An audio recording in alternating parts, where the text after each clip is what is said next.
Mike Neighbors joining us right after the women's basketball team got home last night, 11 o'clock. They left at 3 in the afternoon, got a dub along the way.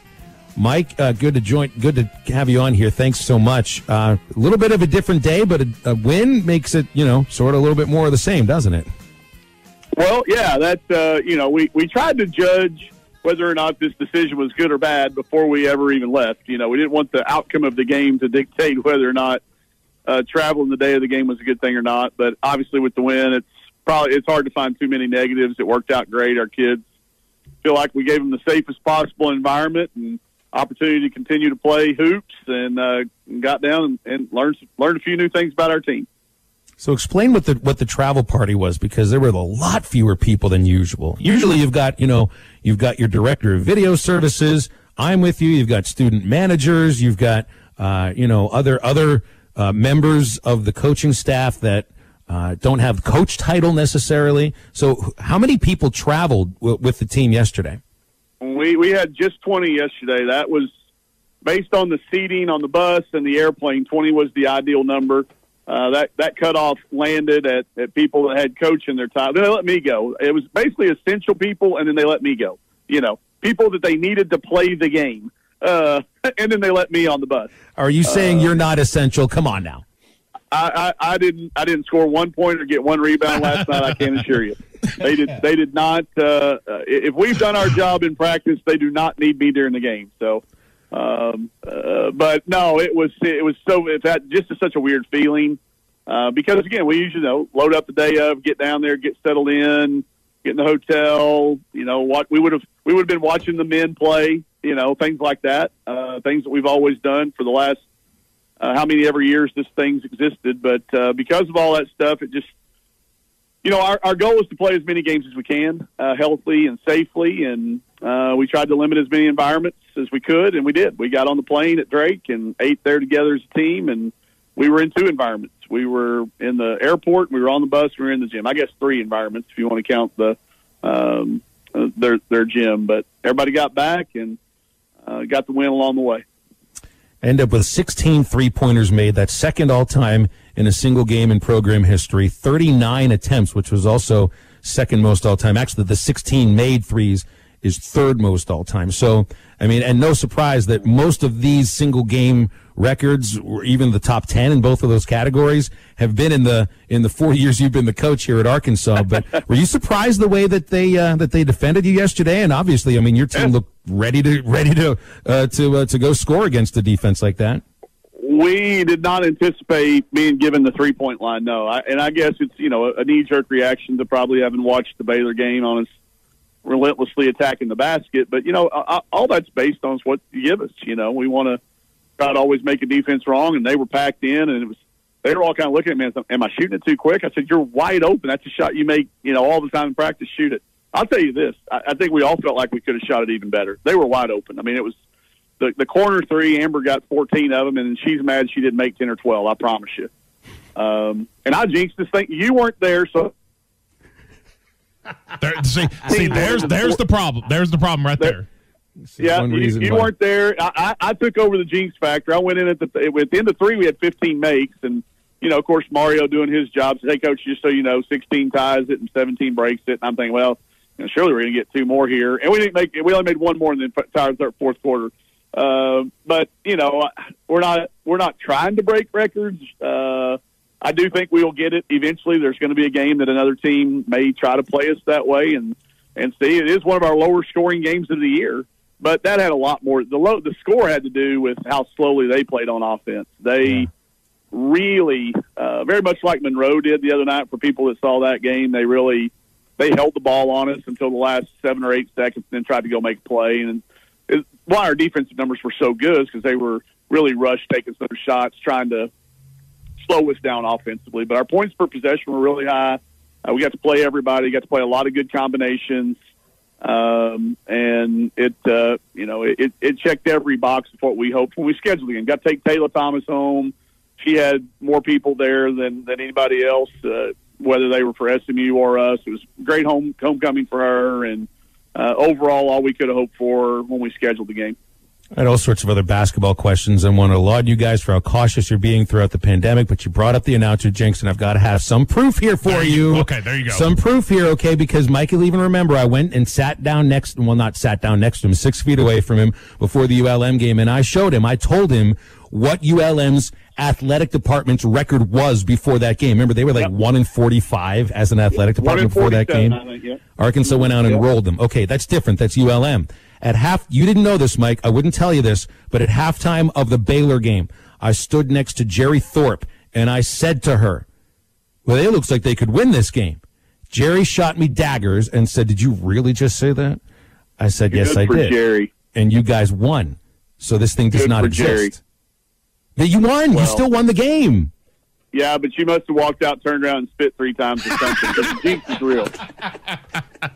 The jinx is real. It's happened. I've got too many forms of evidence of it happening. So too many forms of evidence of the opposite. It's going to be an ongoing debate. You can bring all your evidence. That's hearsay. That would not be admissible in a court of law. That was hearsay. You are not tiny stitious, Mike. You are large stitious. Okay. Okay. Maybe I'm more than little stitious. Okay. Okay, but you're also very cautious, and that's the next thing I wanted to get to. Okay. Part of it is also luck that the opponents that you've played have been able to play the games too. But I'm so impressed, and I see it up close because I traveled with you guys to Fort Myers and been around you at practice a few times. I mean, everything's changed, and the way you have to communicate at timeouts. The team doesn't even go into the locker room at halftime, which I think says a lot about your trust in the players' abilities to sort of, communicate the way they need to and adjust. But I think you guys have played the most games in the country. You've won the most games in the country, and to me, that's not a mistake. There's a reason behind that. Well, you mentioned randomness and a little bit of luck. Obviously, I will tell you this: we were very strategic in who we scheduled our games against, knowing what their testing policies were going to be and geographic locations similar to what we were. We didn't schedule a bunch of games outside of our geographic locations. If you look, a lot of those are the ones that are getting canceled. The ones that are close by, people are trying to figure out a way to play for the most part. But anyway, yeah, we are down to exactly what you're talking about, how we manage timeouts, how we manage pregame, postgame, travel. We're doing all of those little things throughout the day, so that, like during the Baylor game, we did have a tight end huddle. I don't know if you caught it, but I said, hey, we got plenty of time on our Connexons. Get in here so you make sure how we're going to guard the ball screens for the next 2 minutes to win this game. But we could do that with confidence because we knew, hey, like me and Coach Schaefer, we're not even close to each other for like 5 minutes a day right now. And normally in a non-COVID year, that's probably a couple of hours a day. So we are trying to do everything possible within our power. Control, we tell our kids control the controllables. And that's something we can't control. How we practice, how we travel, where we sit, where we stand. We can't control everything, but control the things you can. And I'm hearing all these legendary coaches across the country with their opinions, and then I'll watch their team timeouts, and they're sitting right on top of each other. Yeah. They're not even doing the little things they need to do. And then they're complaining about the people that are. So I'm on a different camp when it comes to that. You do the things and follow the leadership. We tell our kids to trust us, and when we say, hey, this is the best offense for us, this is the starting five, this is the substitution pattern, trust us. And I think we as coaches have to stay in line and model that for what people are telling us. The people up our chain at the SEC office and the NCAA and every place say it's safe to play. So we're going to keep playing. So I think it's important that we follow rules and do the best we can with the protocols, not complain about it, find a way to make it work. Because that's what, if our players came to us complaining about our offense, we'd have a problem with it. Or how we substitute, we'd have a problem with it. So, I don't know. I know you didn't call me to get me on my soapbox, but it's our day off, so I was kind of bored. Braceback head coach Mike Neighbors here with us on Halftime. Coach, I'm anxious to kind of see these next 3 games of you guys because now you're playing the 3 in-state schools. You got UCA this coming Sunday, and then you go to Little Rock and play at the Jack Stevens Center, and then welcome UAPB into Fayetteville. First, I'm curious, what's your standpoint of I feel like this is a big deal, and we've talked about this extensively, especially when the news broke that you guys could do this, but getting these in-state schools scheduled on you guys' schedule, this is big time for the state of Arkansas, I think. I think so too. It's something I always wanted to see when I was growing up. So I hope maybe some people around the state as well want to see it. And we already had it scheduled to start next year to play all four. We just were able to move it up a year, and part of it's selfish. I think it's well documented. My only state championship is in mine, and I'd like to replace that. So we're gonna have some state championship shirts printed up. If you can, whichever Arkansas school wins the most of these games, we'll send them a state championship shirt. That's awesome. I think it's cool. I think it's really neat. I really have respect for Don and Sandra and of course Joe Foley. And even though we're not playing Arkansas State this year, Matt, we've all got unique paths that have crossed. And I think the timing was right that the board allowed us to, and the coaches were all in the right place at the right time to be able to make it all work. And there's a lot of moving pieces that have to fall together. They have to need games at the same time and the same fit and have finals around the same time. So it was really good that it worked out for our side. I know it's impossible to do every year, but I'm glad that it has this year. Would there ever be a scenario moving forward, maybe not, obviously not this year, but a scenario moving forward where, like, you return the trip and go to UCA or go to UAPB? Yeah, absolutely. Yeah, we've talked about it, and it's in the works. I think it's important not just to, hoard the game, get our players down there. We recruit from areas like that. We've got a 4-year deal set with Jonesboro already, and Arkansas Little Rock doing a home and home, and we were in the same conversations with UCA and UAPB. So I think it's something that even pre-COVID, this was all done pre-COVID. COVID just moved it up a year. So I think it's important for especially our system schools to take care of, and it helps us, it helps them, and anytime you can help both programs, it's a no-brainer game to play. You were our first interview when I first started working here with ESPN Arkansas, and I believe I remember saying when I first started talking to you that I really admired the way that you, like, your choice of attire during basketball games. And I text Phil this during the game. Coach, you were looking fresh during the Baylor game. Like, I was pleasantly impressed. Yes, fresh. That's coming from okay. That's a 27 millennial term. Let me update you. The new word that you want to be, you don't want to be fresh anymore. You want to be lit. Lit. Okay. All right. Yeah. Okay. My kids said I was lit. That's a good thing, and I had heat on my feet. Those are two good things you need to know. What was your shoe choice of that game? I couldn't tell from where I was sitting. Those were Jordan 3 retros. Yes. So we're that's kind of the new thing. It's the not wearing of suits and the not dressing up with coat and ties is.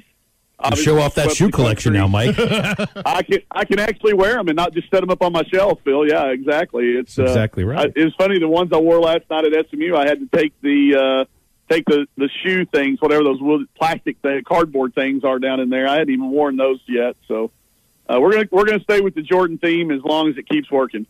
Before I let you go, Mike, it was funny. I walked out of Bud Walton Arena after I was done with the women's broadcast yesterday, and there's still some fans walking out from the men's game. I look over to the practice facility, and there is a beautifully lit Christmas tree in Coach Neighbor's office. The rest of the office was dark, but he was contributing to the holiday spirit for all basketball fans last night. I hope Matt Trantham's not listening in. I was supposed to unplug those before I left, so I will run toward my embarrassment, and I'll get those taken care of. But I got to get that habit. Yeah, I'm sitting here looking at. I tweeted the picture out. It's got sports figurines and movie ornaments that a family and friends have given me over the years. And Miss Christie and Sierra put it up the other day. I'm terrible at decorating it. I'm good at collecting the stuff to go on it, but I'm terrible at placing them. So they did a great job, and I obviously left it on. I'm glad it spread some cheer. Maybe I can get a waiver that on game nights I can at least leave it plugged in until after the bulk of the crowd has left Walton Arena, because it is kind of cool to look up there and see it. Was it plugged in during the Baylor game? It wasn't up yet for that. Okay. No, it has gone up since then. So, hey, again, we've already established I'm not superstitious, so don't worry about that. It's been clearly established, but more of a safety factor. But no, I started it a long time ago just because we are around the office a lot during the holidays, and I think it's cool to have a little homey feeling, and the kids always come by and take a look at it and see what new Hallmark makes sports figurine ornaments. So once the word got, I usually get about 8 or 10 of those a year, duplicates, because everybody thinks that's a great gift to give me. You gave me one. My one Christmas ornament is a Steelers ornament. You gave it to me. That's right. Was it a Palomalu or was it a jersey? I can't remember. It just says Steelers on the back, and it doesn't have a head on it. No, it's headless. That's right. Gotcha. I know which one you're talking.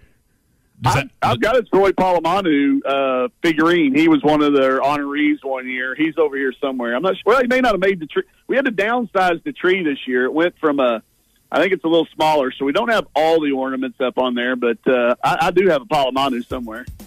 Mike, appreciate you as always. Thanks for jumping on with us. Thanks, Coach. Of course, guys. All right. We'll see him Sunday when they play UCA. Hey, SmackDown. Yes, sir. You hungry? You got some wings ready to roll? Well, between us talking about lock teas and between Matty T bringing meatloaf in, I'm heading to B-Dubs after the show and get my hunger cure, because they've got great wing sauce choices for you guys. Pizza sauce, lemon pepper, orange sauce, Carolina Reaper, all kinds of great sauces. Matty T's favorite, the mango habanero. But if you're not really into chicken wings, they got other great options for you. One of my favorites, a smoked brisket burger. Absolutely fantastic over there at Buffalo Wild Wings, a southern chicken sandwich. All kinds of good stuff for you and your family to go over there and enjoy some games tonight with Thursday Night Football. All kinds of good stuff happening at Buffalo Wild Wings. You can find locations right here in Fort Smith and also in Little Rock, Sherwood, Jonesboro, and in Conway. And that's only at Buffalo Wild Wings. A roar. Just a few moments left on halftime. Stay with us.